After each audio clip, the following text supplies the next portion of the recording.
How many people in here have used AS7? JBoss employees. Perfect. So what are you guys deploying to? AS6, AS5, 4? 4. Wow. Okay. But that's common. I mean, you go into any... I used to work for Auto Trader, and I'm sure they're probably still on 4. Lee Blackburn says, hey. Okay. All right. Yeah, he just tweeted me. He said some of the ATC folks were coming in. So you're part of that group. Great. Excellent. Glad to have you. So, what do you guys... So y'all are still on 4? 4.2. Fastlane. Yeah. I worked on the Fastlane project, so... Good times. Yeah. All right. So what else? So yeah, we got swag. We got a lot to introduce with tonight's topic. So I'll go ahead and get started. Unless anybody have any questions or anything before we get started. Okay. Think we're good. All right. That's gone. Yeah. So. All right. So a little bit about me. I just introduced myself. So. Like I said, my theme is HTML5 right now, and seeing where that ties into the enterprise. Twitter handle is Wesley Hayes. All right, so let's talk about HTML5 for a minute. So HTML5 is split up into 2 parts, at least as I'm writing this book I'm finding. You've got UI, CSS3, hardware acceleration, making a mobile web app appear as native. That's what all the big frameworks are trying to do today, right? So they want to make sure the swipes are handled properly, the tap events, and touch, all the touch events are happening properly. That's what today's frameworks, mobile web frameworks, are trying to handle. Not a lot of them are looking at the enterprise services side of the house, where you tie into RESTful endpoints, or where you use local storage and you encrypt that data and make sure it's secure when it comes down to the client, or WebSockets, or web workers, all these things that are enterprise kind of capable HTML5 features. So there's like a core set of these cool new mobile client features that are available across most devices. So what can we use today in our enterprise applications that are using these HTML5 features? So this divide is kind of what I'm finding, is that it's splitting out. It's splitting out into the UI type stuff, and then also coming back to the enterprise, which is an untapped market right now. So there's a couple of frameworks like Persistence.js and Lawnchair, and these they try to be a mobile hibernate kind of thing. Not really, but they work with Node.js, and they try to sync up to like a MySQL backend. But that's actually what we're kind of tasked with building at JBoss, is trying to figure out how can hibernate be put into these client-side storage devices, and how can we sync data back to the server. So that's a big question right now. So as I was saying, the mobile web is, you've got all these platforms, all these phones, devices to support, and then you've got all these frameworks that kind of work across all these devices. But like I said, these are all UI they've got nice themes, they've got nice touch support, but they don't really have some meat to the enterprise side of the house. And so that's what we're going to talk about. Another thing I want to mention is with supporting. Now, developers are having to think mobile first, right? You're having to, it was once laughable to think about mobile development over desktop development, right? But now, it's completely flipped on its head. Every time you design a site, or go into redesign a site, or whatever, you're always thinking about how this is going to look on a mobile device, or you're forced to think about how it's going to run on a mobile device. So that's today's way of doing development. So not much more to talk about there.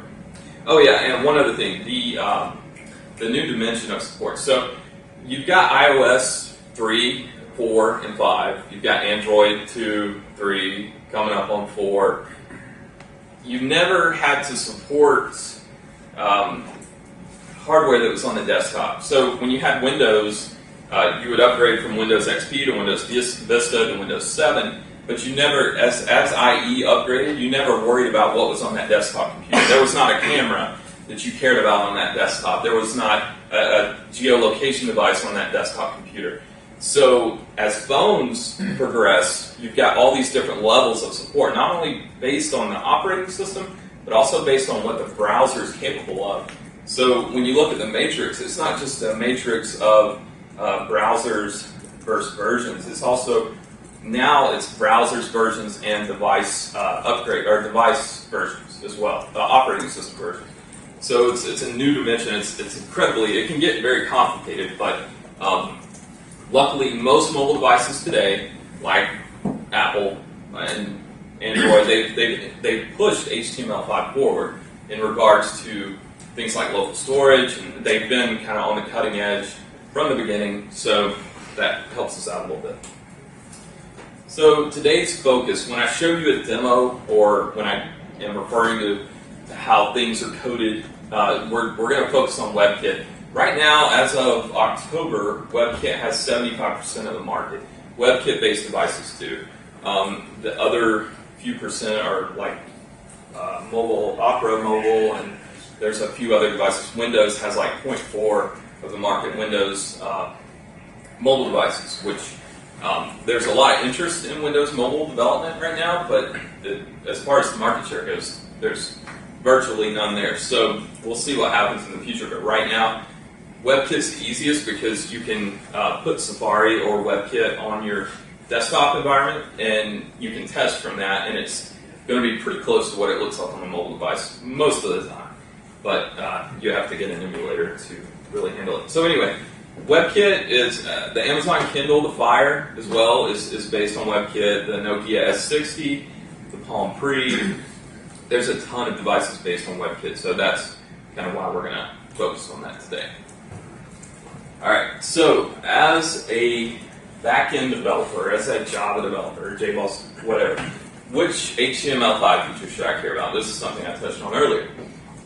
Web workers. So web workers is, and I'm not going to talk forever, by the way. We're going to jump into some demos in a minute, and I'm going to show you some cool stuff.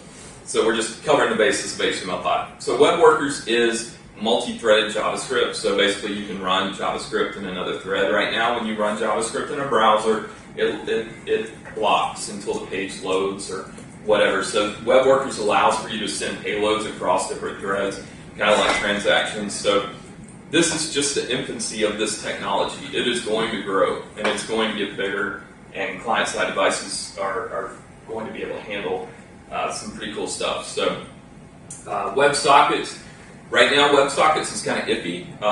There's some security risks, and Android and Mozilla have turned it off by default in their latest browser versions. So again, as you look at this matrix of support, some older Android versions have WebSockets enabled by default. Now it's not. So you may develop a site for these features, but you're always going to be stuck polyfilling or putting a shim, as they call it, in to gracefully degrading. So anyway, so WebSockets is pushing server-side data to the client without the client even, I mean, the client has to eventually tell the server it's there at some point, but you can send data freely from the server side. Web storage is where you can store data on the phone itself, so you can take like HTML or JSON or whatever and store it on the phone. And you've got like 5 megabytes on iOS and Android to do that. And then you've got application cache, which allows the device to be offline. So right now, who in here uses Google Plus? Anybody got a Google Plus account? All right.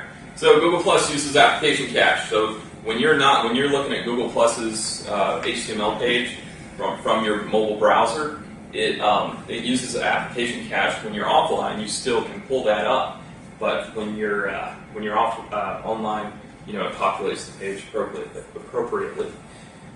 So there's many other features that you should care about. What's the difference between web storage and application cache? Good question. The application cache, you've got 10 megabytes on the device. Web storage, you only have 5. Web storage is more of loading dynamic long-term data. Like say you load a table of customers, right? And you want to put that, the JSON that's required to populate that table, you can put it in local storage. And when they activate paging, if you're only seeing 10 rows per page, that data would be there. There would be no latency, no wait time. They could do the paging very quickly. Application cache is more for images, kind of an upfront payload, if you will, to frame the site. And any dynamic data should be used for local storage. Should be stored in local storage, I guess. That's one way to look at it. Are there any patterns that have evolved in terms of using application cache and web storage in terms of enterprise applications? So when do you push the data back to the database? You don't have to answer this question now, but yeah. So it is a problem. In an ideal world, what you would do is from your JPA 2.0 persistence layer or Hibernate or whatever, you could say, kind of partition some data and say, hey, I want this data to go to the client, and when the device can drop offline, and when it comes back online, I want that data to sync back to my server-side persistence. And that's what we're basically working on at this time. So is coming up with a solution that can kind of tie into Hibernate or JPA, and it would sync your data. So it's not super easy to do because you've got merge conflicts, because what if somebody changes the same data and you come back online? That's exactly the reason I was asking. Yeah, so you have to merge that data or allow that user to override. What's overridable? What can you merge? So it really comes down to a use case also as well. What about a difference between you talking the web storage in HTML5 versus SQLite in Android? Right, but then you're getting into native. Yeah. Yeah, so you can do hybrid, apps where you're still writing HTML and using like something like PhoneGap would provide, where they could probably also provide a SQLite on the Android device or some kind of other persistence layer. But yeah, exactly what you're talking about. A full-fledged SQLite database compared to local storage, there's a big contrast there right now, but eventually that's where we're headed, is to web SQL databases and those types of things. So within HTML, accessible through JavaScript APIs, not just native APIs.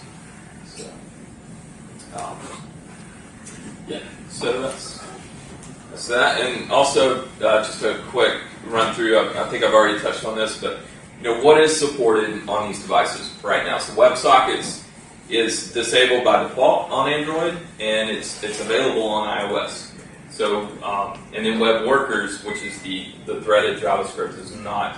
Actually, it is available on iOS 5, the latest version of iOS 5. So it does have Web Workers. So you see, we're progressing. We're in this technology's kind of infancy. So as devices get better, things will be implemented. And these different specs that I'm talking about, WebSockets, Web Workers, App Cache, Web Storage, they fall under the HTML5 umbrella, but they are separate specifications. There's no HTML5 spec by the W3C. These are all their own separate. But these are coming to final. They're either in last call status or they're in some kind of final status. So we're getting close to some kind of final implementation on these. So like I was saying, you've got local storage, which just gives you 5 megabytes. The app cache, which delivers that initial payload to the client. Android's unlimited. iOS is 10 megabytes, but the user has to confirm. After you get up to 5 megabytes, you have to confirm and say yes. The user has to allow that continuation of data to come into the device.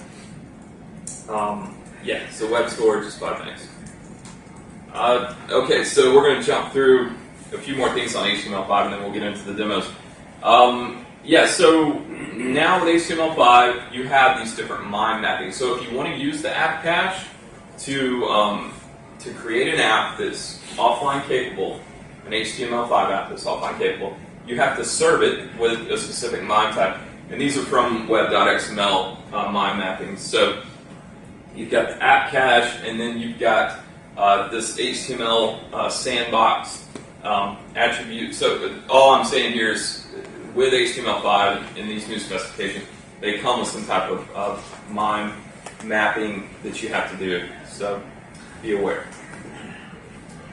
And then just some best practices when working with HTML5. So the new way of working with the UI is to, number one, is to use client-side databases instead of making server round trips like I just explained for the paging scenario. Using CSS transitions instead of JavaScript animations. So if you're using a web framework or you're proof of concepting something or recommending something, make sure that that framework is using CSS transitions. Boosting performance with newer versions of JavaScript. So how many people in here use jQuery, like jQuery? You know, it's kind of the cool thing to be doing these days. I don't really have a preference for a JavaScript framework. If it works, I guess, and there's a time and a place to use it. But as JavaScript gets better, like in this case, you can boost performance by just using the core APIs and not leaning on a framework so much. So now you've got cool kind of functions like this for each that iterates over an array of strings there. And then using the cache manifest or the app cache, which we just talked about for offline apps, or not just for offline apps. Deliver that initial payload, and you'll be fine.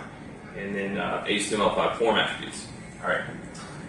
And then this is just an article I wrote on hardware acceleration and those types of things on HTML5 Rocks, if you want to check it out. And that kind of covers the UI side of things. Network detection, like now you have navigator.network, or I believe that's correct. We can go look at the code. But you can detect what type of network this device is coming from. So if they're on 3G, if they're on Edge, God forbid, if they're on a Wi-Fi connection, now you can detect all these things from within the browser, within JavaScript, and adjust your AJAX calls accordingly. So I go into detail in the article, and you guys can check that out if you would like. All right, so demo time. Let's see what we can pull up here. So who in here has heard of OpenShift? So what we're going to do is deploy a mobile application that's already been written, and then I'm going to go over kind of how the app was written. We used InfiniSpan, HornyQ. What else did we use? So that InfiniSpan is data grid, right? And then HornyQ is JMS messaging, and then we also use CDI, Weld, JSF, and all those cool enterprise technologies. All right, so let's see what we got here. So we've got deployments. We'll start from the top here. Here we go.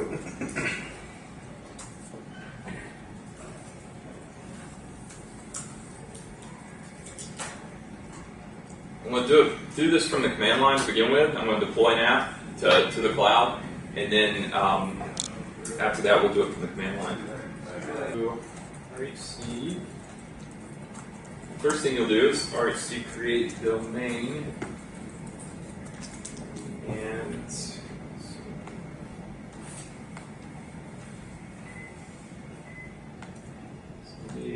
dash in for the name, and I'm going to call this JBoss. We're going to do your username.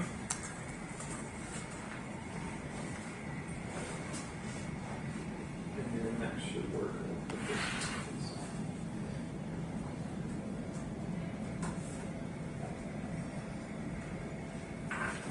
Okay, well, somebody's already got JBoss. Alright, so let's call this JBoss ATL.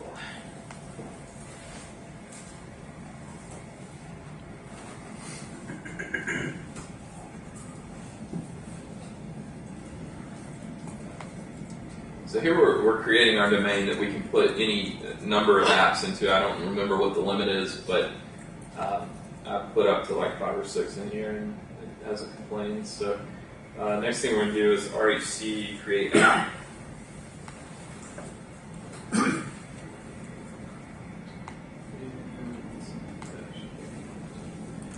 We're going to call this tweet stream. This is actually a mobile application we wrote earlier this year for JBoss World, and we have since enhanced our mobile offering, but I'm going to run it anyway because I'm just hard to build like that. So that's it. So basically what we're saying here, we create our domain, now we're creating an app, we're going to call it TweetStream, and we're going to tell it to use the JBoss AS7.0 cartridge. And you can use Perl, I forget, what else do they have? PHP. So, hold on, I'll tell you. So right now we're going to use AS7. And what this is going to do, it's going to go out, create it, and give us a new Git repository. And the way that you deploy your application, it goes ahead and sets up a Maven project for you with the source and the pom.xml file. Or you can put your WAR, you can create any web app that will run on AS7, and you can take that WAR and put it in a deployments folder, which I'm going to show you here in just a second once this thing starts up. So you have two options. You can create an app from scratch with what you're about to see, or you can deploy an existing app to AS7 on the cloud. This is all it takes, 2 commands, and you're pretty much up and running with a new site. It's going. All right, so after we do this, after this comes down, we're going to take our existing application. So let me show you the existing app. So this TweetStream app is powered by, I guess while that's running, I'll show you what this TweetStream application is doing. So TweetStream was built to work with mobile WebKit devices. It's not using any mobile web framework, so it's all completely CSS3. You know, we try to handle the transitions and the layout ourselves and adjusting, you know, when the device flips, the orientation, and it's all built with the Java backend, right? So all these different JBoss technologies. So we've got, what do we have in this? We've got data grids with InfiniSpan, CDI well, JSR 299. Anybody in here familiar with CDI? Done any CDI programming? Okay. What's that? Context. Yes, that's right. So CDI is cool, and I'm going to show you some code in just a second. And then JMS with PointingQ pushing messages to the client, and then JSF 2.0 the rich basis 4. So this is kind of the architectural breakdown of what this application does. All it does is consume tweets. So we go out to the Twitter API using a project called Twitter for J, and we go and get the tweet history. Actually, we're hooking up to the fire hose right now, just getting incoming tweets as they come in. But you can also do a historical search with this project as well, and it also listens for tweets as they come in. So the Twitter for J project, I'll go over this real quickly, and then we'll jump back over to the demo. Anybody in here use Twitter for J? Look up tweets. It's really easy. It's not hard. Go out and download the project, get your public key, API key, go get some tweets, hook it up to your code. InfiniSpan, anybody familiar with InfiniSpan? Got one back there? Alright. Yeah, so InfiniSpan is highly scalable, in-memory grid to store data, you know, key value data. It does have some spool off options to your backend database, but it just kind of sits in memory, and the nodes can come together or replicate, not replicate, but you can have multiple nodes, and all those can kind of work together, and it's pretty cool once you actually investigate it. Easily clusterable and manageable. is some of the key points. And then you've got Hornet Q, which does the messaging. So what we did with Hornet Q, so we store the tweets in InfiniSpan as they come in. We've got this in-memory grid of tweets, right? And they're coming in very rapidly depending on what you're listening for. And then with Hornet Q, we take those tweets and we push them up to the client. And those tweets are queued and they're sent to the client using the Rich Faces push component. All right, so there we go. Success. Okay, so we now have a new app just by running those two commands that I showed you. Create, what was it? Create domain, and then create app. We now have a live URL we can go out and hit here. Let's just go see what it looks like. Just get our. Okay, so this is what you're going to see when you run those two commands from the command line IDE. This is it. So how do we get our app out here?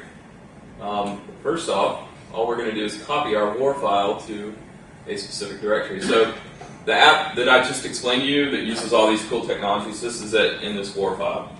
And what I'm going to do is take it and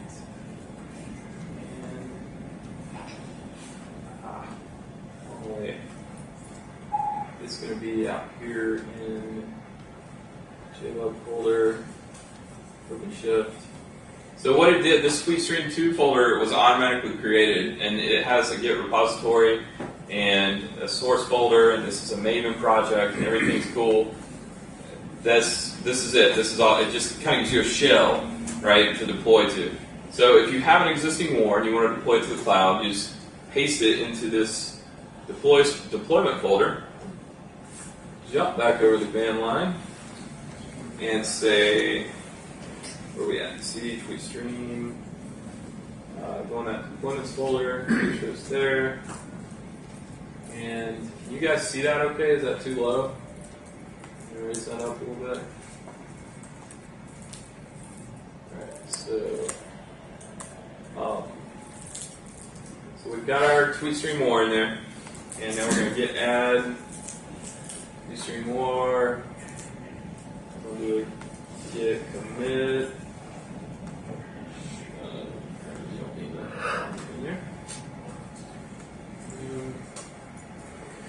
So we committed, and now we're going to push that. And once you push, that's it. That deploys your WAR. And you can tail the log file if you like. There's a specific command to do that. And it's going to go through this whole build process for us.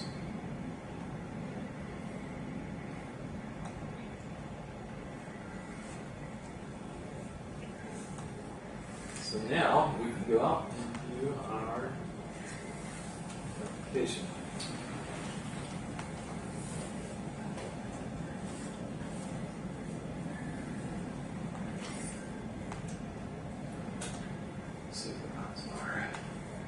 So you'll see the tweets start kind of pouring in now. And these are all being pushed.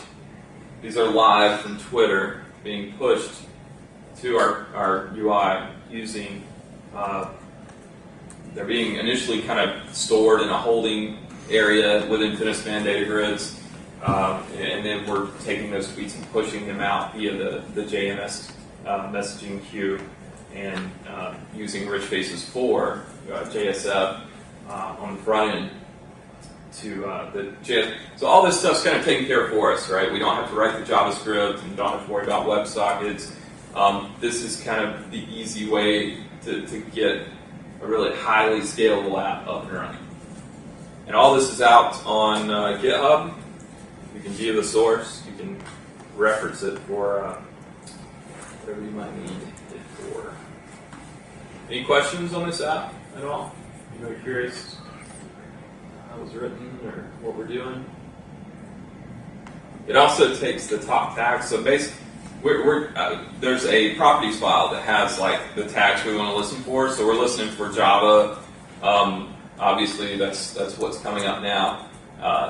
But you can say listen for any of these tags, and then it will tell you the top tags based on that initial tag. So it ignores the Java hashtag that you're listening for, and whatever trails that tag, it'll show you as the top tags, and then the top tweeters as far as who's coming in, who's doing the most tweets.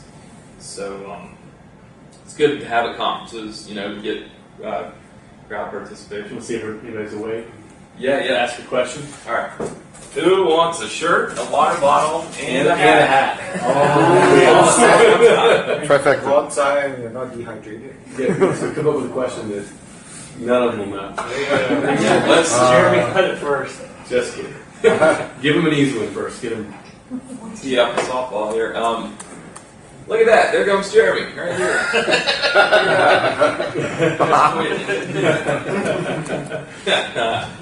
Good stuff. I love to see crowd participation. Maybe he should get again. Did you bring this? Yeah, he's right. He's like, I'm trying to not leave with it. Now we'll hand these out to everyone. Don't worry. You don't have to ask questions. Just gotta hang out with us for a little while. So real. this demo is just for any web app, right? On OpenShift. It has nothing to do with mobile apps as such. Yes, this does have to do with mobile apps. If you pull up this URL right now on your mobile device, it is written for. We're going to take advantage of the, like you said, the orientation, that kind of thing. Yes, exactly. That's all through the HTML, nothing through the constructs of the OS. Exactly. Yeah, this is all HTML5 driven. Dealing with orientation, CSS3 media queries, which detect the screen size and resolution. You can really get down and dirty. It also uses device detection, which is a big thing. You have to, when a user comes to your site, you have to detect what kind of device they're using. And this can be done by parsing the user agent with JavaScript. jQuery's got some cool short one-liners that you can use. There's also Wordful API, which you can use, and there's some other ones like mobile ESP, but I've got some slides on those. I'll show everybody how we did it in just a second. Alright, so, yeah, if you pull this up, actually I was going to pull this up on emulator. I got my little iPhone. Emulator, let's get it.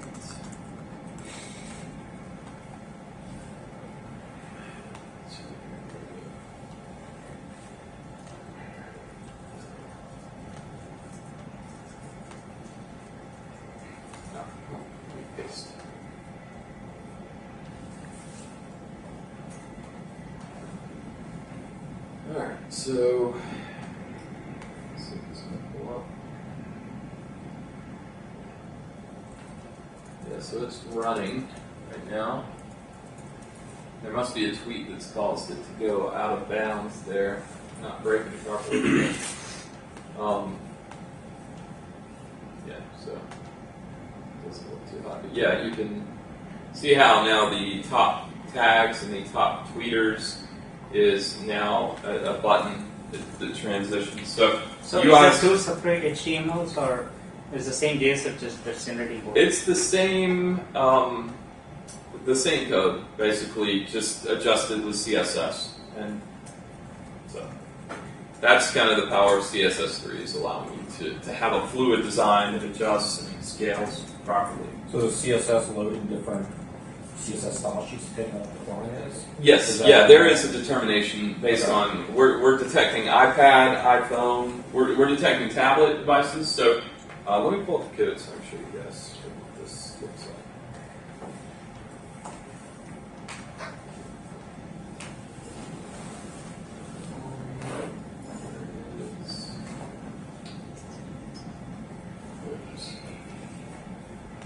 So now we're going to start with a new HTML5 project. So you kind of saw how to use your existing Java services, newer projects, to create an app. So now we're going to start with a RESTful kind of driven, RESTful endpoint driven application written for HTML5. And the guys at JBoss coined this new term. It's called PO5, plain old HTML5. So it's just kind of fun to say. Everybody say it with me. PO5. But yeah, so that's what they're calling it, and that's what I'm calling it. So I like it. All right, so that's where we'll start with this HTML5 project. And if you download JBoss tools that goes with Eclipse, you'll have the same screen. And all you do is kind of click on it, click Start, and you give it a project name. Let's say JBog Rocks package and target runtime. Default workspace, sure. And that's pretty much it. Right?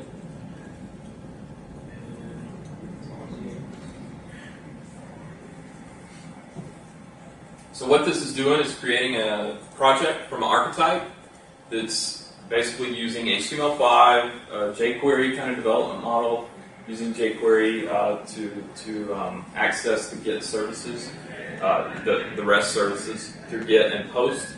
And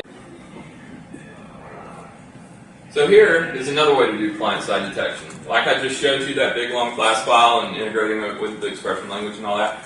You can do it here just by using this simple amount of JavaScript and using the user agent, navigator.user agent. So pretty simple, right?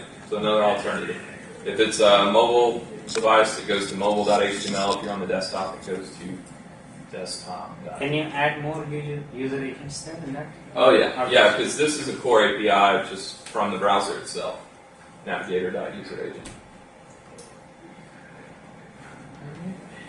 And let's see what else. Alright, so let's run this guy. We're going to deploy this to the cloud from the IDE. So let's say you've got your Maven project, been playing around with, you want to put it out through to the cloud through the IDE. We are going to first go back over here, and we're going to click this link that says OpenShift Express application. And we're going to get a username I gave it. Command line, same one. And there's our TweetStream 2 application that we created from the command line. You can delete, edit, add a new one, whatever. Here we're going to add a new one.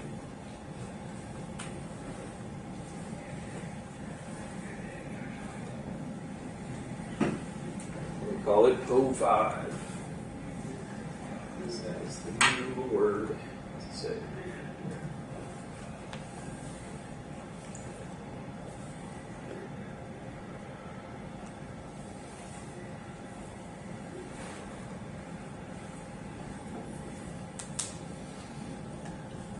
And it's going out to online to create this application just as we did with command line. You just can't see anything. So what's doing? Let me go out and get this little JBog. So we created this JBog from a link from an archetype, right? There wasn't much to that. Now we're just going to add it to OpenShift. And that's pretty much it.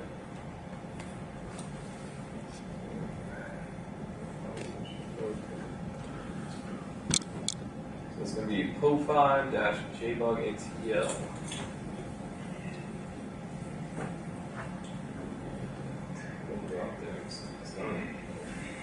Oh yeah, you can also bring up the servers tab here. See where that's at.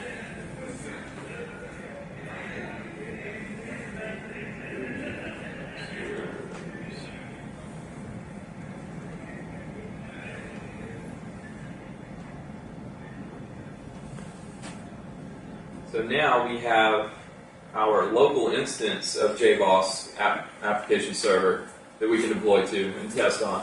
And we also have our OpenShift server that we've got that we are now deployed to. It's started and synchronized, as you can see here. And you can make changes, and as you make changes, you just hit the publish button and it goes back out there. So easy enough, right? So let's pull that one up. So it is Po5, I think.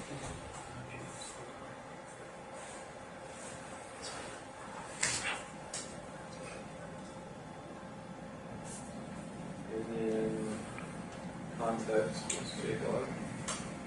So what this is just, like I said, pure HTML client, JAX-RS, HTML5 form driven. It's kind of an example you can go by if you want to do client-side validation along with beam validation and CDI. This is your reference to go by. And as you add things in here. You can see that you hit register. It says please fill out this field. So that's that doesn't work. And it requires a valid phone number. Down here on my table, I've got it updated through Ajax, and that's pretty much it. So if you want to go out and see what the payload of this data looks like, you can click on. It's also provided as REST URLs in JSON or XML. So you click on there, and there's the data provided in a RESTful URL as JSON. This is a magical thing. So, and then you've got XML as well. So let's jump into the source code real quick.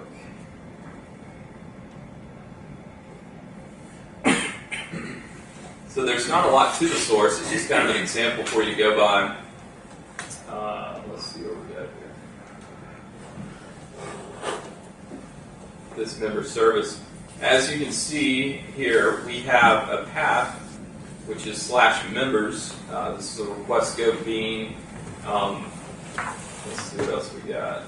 We've got a method that produces XML, and we've also got a method that produces JSON. And that's how easy it is to get started with the RESTful URLs, JAX-RS, CDI. It just requires a couple of annotations, and you can provide a specific payload via a RESTful URL. It's just this one method. All it does is what you just saw in the browsers. Let me pull that up.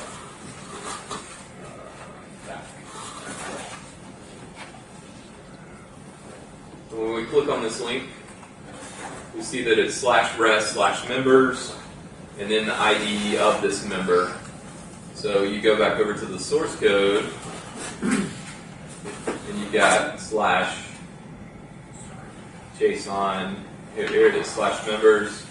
ID can be anything, and then call /JSON to deliver the payload. So you're injecting those parameters in the URL itself instead of an actual query parameter or something like that. So as you can see in the URL here, this one is what relates to this regular expression. Why do you have to write two separate methods to do the same job? One is returning JSON, other one is returning XML, right? Yeah, it's just showing the different payloads you can deliver. You can do XML or JSON. Just an example application. To see here. Can you not use both the annotations on the same method? I mean, those two methods are essentially the same, right? One is lookup member by ID and lookup member by ID JSON. Yeah. Yeah, those Is it not possible to configure to overload it and Yeah. just provide both? both the annotations on the same They both business logic? take the same value. How would you tell which one you're supposed to use? Yeah. No, what I'm trying to say is when you write a business method, it's just one method. Depending on what the client wants, the same method may, the Jersey or whatever you're using, REST Easy, is supposed to convert that into either JSON or XML and return it. Business method doesn't have to be repeated twice, right? Here it appears like it's repeated Well, twice. the only reason why you're repeating the actual code inside of the business method twice is because it's so simple. If it was 10 lines of code, you'd put that in a separate method and then have that one call to that method in both of those. Because really the purpose of those methods is just to decorate them to say what type of result you're getting back. So I wouldn't put the actual business implementation in there. On a real scenario, I'd put it in a separate method and then have those two call that one method. So these annotations are not supposed to be on the top of the business method, I but don't- on can a you wrapper. Is it? Well, you can do it either way. Get our Killian tests. We have a member registration test that's running our Killian that basically just goes through and adds data to the data store, validates it, and runs through the test messages. Like I said, all this code is yours by one click of a link. If you want to see how our Killians run, how Q units run, how we use jQuery to make the Ajax calls and hit these RESTful endpoints, it's all there for your perusal. What else? What else? What else? All right, let me jump back over the slides. Is there documentation on the embeddable cartridges? Yes, there is on OpenShift's website. There was an interesting list, but if you don't know what they are, then Exactly. Yeah. The IDE support is extremely experimental. What I'm showing you right now is from a nightly build, so there's chances it could break. So, but I highly recommend you go out to the JBoss Tools website and play around with it. I mean, you see how easy it is. It's free. You can go build an app, take the archetype we gave you, and basically have an app running on the cloud very easily and quickly, and brush up on your skills. It's always good. Let's see. Slides here.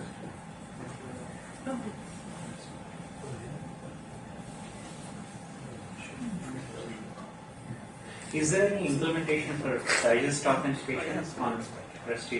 Is there what now? Digest authentication. Yes, there is, I think.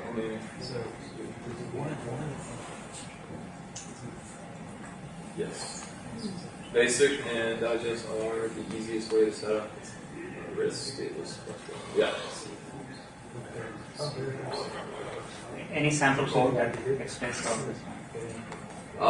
It's all right here it tells you exactly how to set it up and what to do. I was trying to get to it today, but I just didn't have time. So that's going to be a great topic for another meetup. Right, yes, that will help. I was struggling with the Jersey 2.5 years back. Mm-hmm. Security was a problem. Unless you use HTTPS and use basic authentication. That Right. just was not there as part of that. So. Right, there was nothing integrated into the stack. It was all relied on both protocol. Alright, let's see if there's anything else. We kind of went over how to detect the device. We saw some different things. Connection, maybe. What's that? The plug again? There it is. There it is. Okay. Oh, it's my laptop. That's what's wrong. All right. So saw some device and feature detection. I'm just going to run through these slides, see if there's anything else that we should talk about.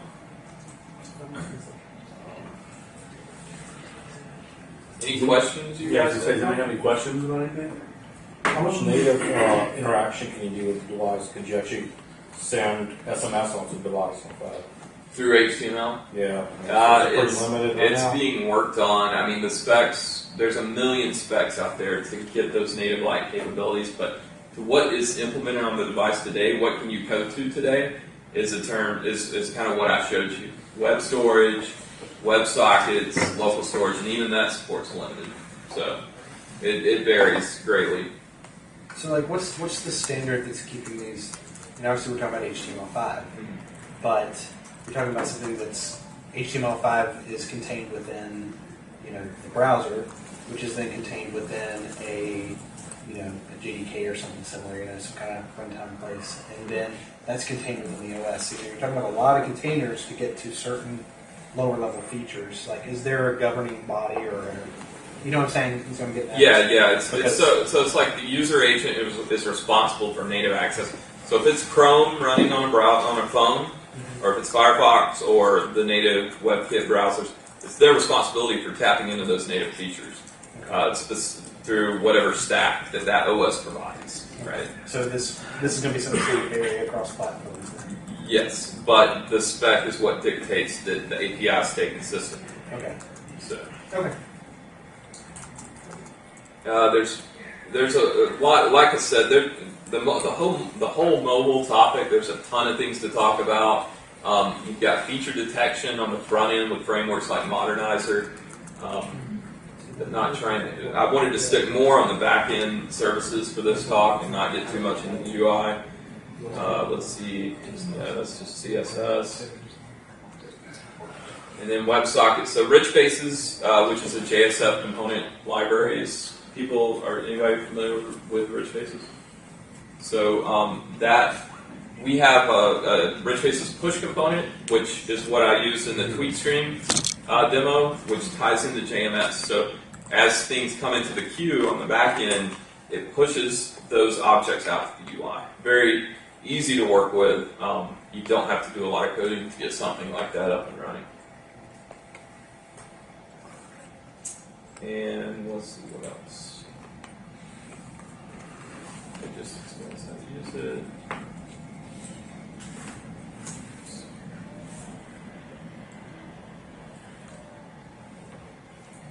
Make sure I got everything covered.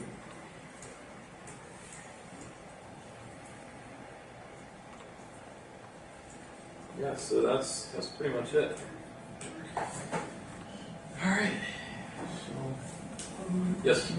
Is there a blog or someplace we should be reading regularly to find out about new features and such as they come out? For HTML5 or for JBoss? For the JBoss. Yes. So you can hit jboss.org, which will kind of tell you there's a feed here, and guys, I mean, I'm one of them. Every time something comes out new, it goes into our blog feed, and we all have our blogs aggregated. So all the core developers do. So anytime I find out about something cool, it comes through this aggregation. As for everybody else. The second question is, when's your book coming out? It should be in April before OzCon, hopefully. I'm hoping. But writing a book is just a huge undertaking. It's a thankless adventure for sure. But I don't know. We'll see. We'll see how it goes. Just have to. It's one of those things you have to do, right? You have to write a book and something. Everybody's got a book. So. The user experience of that application, like, I mean, is there any effort to make it approach the actual native application? Native kit. Yeah, the Tweet Stream app was written back in April, and since then we've made leaps and bounds in progression and in our UI development and making things more native-like. The best reference I can give you is this article. Let's see. HTML5 rocks. It's about some guy, I don't remember his name. Let's see. There he is. So, this article basically tells you, this is as close to the middle as you can get. That I went through like a 2-month-long adventure trying to figure out how can you really get close to native capabilities on a mobile device through the UI. And then this is my findings. It goes in to talk about the programming model for the mobile web, which with the programming model, it's single page. You don't have a bunch of different pages that you link to on a mobile phone, on a mobile web app. It's all divs within one huge page. Like jQuery Mobile, they force you to follow this model. And it has to be followed right now. Because to get that smooth slide, left or right, those divs have to be contained within that page. You cannot go out and make an additional HTTP request and expect it to perform well. So anytime you're doing mobile web, the rule of thumb is network requests, HTTP requests are the enemy.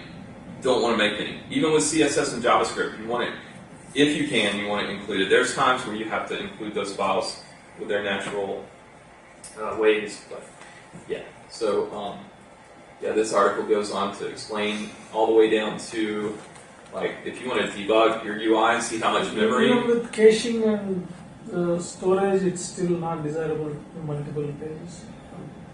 No. No. You got to have it all within one page to get the native transitions. And let's see what else. Yeah, so memory consumption. One big concern with doing mobile web development is battery usage. So developers are forced now to think about battery usage on a mobile device when doing mobile web development. Because when you accelerate those transitions, the sliding and the hardware acceleration is done through CSS now. So developers have a very dangerous weapon in their hands with CSS3 hardware acceleration. Because you can go and accelerate every part of the page and lock up the browser or use up the device battery. So we now have to be aware of how optimal. I mean, our code has to be so much more optimized when it goes onto the mobile web, opposed to the old days of desktop development. Can you explain acceleration? What do you mean by hardware acceleration? Yeah, so good question. So this is hardware acceleration. It's one line code. right here. So this WebKit transform, translate 3D. This is kind of, it's called the silver bullet approach. It's kind of a hack, but basically, you see all these divs up here that have a class page. This CSS class applies to each one of those divs. So when that page slides left to right, it's hardware accelerated. It uses the actual GPU on the device. So, and it's that simple. You got your divs up top and up top in your CSS. There that activates the transition. But if you're writing a native application, when you have to do a slide, isn't it using the same thing? A native? Yeah. If you're writing an application and it's going to slide your new page in, Yeah. wouldn't it be using the same? Yeah, you've got native-like capabilities through CSS. But I mean, you should have the same kind of power usage. Yes. As a native app would do on that. Yeah, but So, here, that I'm not really sure of with the native. I mean, they're obviously using the GPU as close to the metal as they can get, and it's very smooth transitions with native apps. But with this, coming through the browser and then piping that through to the GPU, and also having the ability to accelerate at a fine-grained level, too, which, you obviously have that with your native apps, but anyway, it's just something, I guess, both development models, you would still want to be cautious as to what you're doing.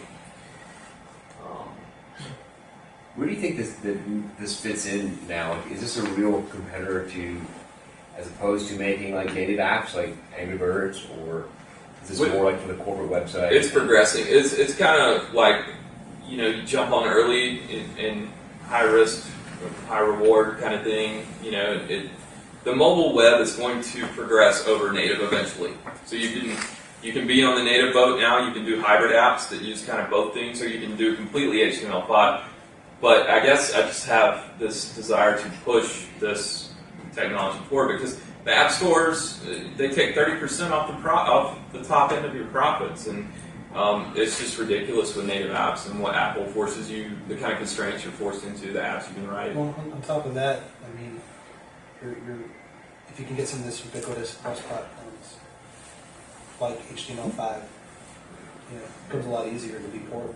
So, right, exactly. And it's a huge win for the enterprise as well, and that's why I'm trying to capitalize on the enterprise and tying those services together, because there's just so many apps that can open up to HTML5 and take advantage of it, opposed to creating a native app for every single platform and every single device. Showing your business unit direction is going to do that. Right, exactly. Yeah. I mean, you even look at like Google. They didn't have Google Earth for Android for the longest time. They had it on iOS. So Google can't keep up. Yeah, it makes sense. Yeah. So there's a big push by Google, Apple. They've all been on board with HTML5 for a while, and but Apple's definitely taking advantage of. It's a nice way to put it. Of those developers now with native. So.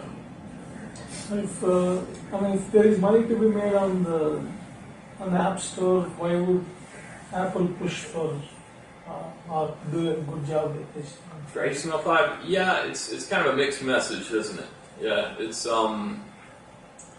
there is a story behind. I'm not sure of the history of that, but I think it has to do with Flash. So it's the whole their big push on HTML5 was in order to circumvent Flash and kind of scoop it away so that you could still have that same experience on the websites and get people out of doing everything in Flash. And that's, I think, why Apple initially made the big push for HTML5. Right. Yeah, that's a good point. I think more than the Apple or these people, the enterprises who want to develop applications that run on mobiles would be interested in HTML5, because they don't have to develop an Android app and an iOS app. Yeah. All those platforms to support is just ridiculous. The amount of native code that's required. And the thing to remember is, just because you've coded in HTML5 doesn't mean you can't sell it as an app in an app store for all the advantages that that brings. Exactly, because you've got the Chrome web store. Lots of things will wrap it into that little bundle that needs to go out, and then it'll just run. I'm not sure if there's an app store spec But I know there's a native web app specification within the W3C. That I'm There's aware things of. like PhoneGap that will take an HTML5 app and wrap it as an iOS app or as a... Right. Yeah. Now that's the hybrid approach, which is cool. That's definitely the way to go But now. from what I understand, doing that has its own issues because it's supposed to be a native app, but it doesn't really look quite exactly like a native app. Right. The programming side Still got that web feel to it. One looks more like an app or more like an Android. Right. Yeah. No, this is true. It's a dilemma. So Do you want to shut down the solution for us now? we're working on it. Working on it for sure. All right. Any other questions? I got one. Sure. A few days ago, I was messing around with my phone and realized that many sites are still using desktop as their default. Like if you don't know what the browser is, stick it to desktop. I'm beginning to think that may not be the strategy. Is there like a default web, when you do the browser detection, is there a way to do like a default as the mobile? Because the mobile will run on your desktop just fine. Mm-hmm. And is it easier to detect, like say, the more staid and stable desktop apps as your thing, and then have your default be mobile? Yeah. I mean, that's one strategy. It's pretty much if you can't. Are you saying if you can't detect? What Right. the If user is? if you find something you don't recognize what it is, Yeah. That's a good question. What do you do, desktop or mobile? people throw it to desktop, but I think that the change is happening on the mobile side. I mean, the new. Yeah, no, that's a good point. On the browsers on the mobile side? I think so. Throw that up to a project manager and see how long it takes to get a decision. Yeah, I don't know. Brings up another question, that whole idea of code mobile first, and then. Exactly. That's what everybody's saying these days, mobile first. So, yeah, I agree. Do you intend to do a deeper dive on each of these areas? Okay. More? Yeah, sure. As things progress and as we develop new things, I'll for sure be bringing it back to this group. So. To that point, we're going to be sending out a SurveyMonkey survey for the meeting tonight to the attendees and attendants. So we'd love to have your feedback about what you'd like to see, how you thought tonight went, any other suggestions on how we can make it better. We'll probably keep doing it at this facility for now until for another reason. It sounds like that's good for you. It's a good location. I'm going to slip out real quick. Okay, well, before he leaves, I'm not leaving. Give him a round of applause now.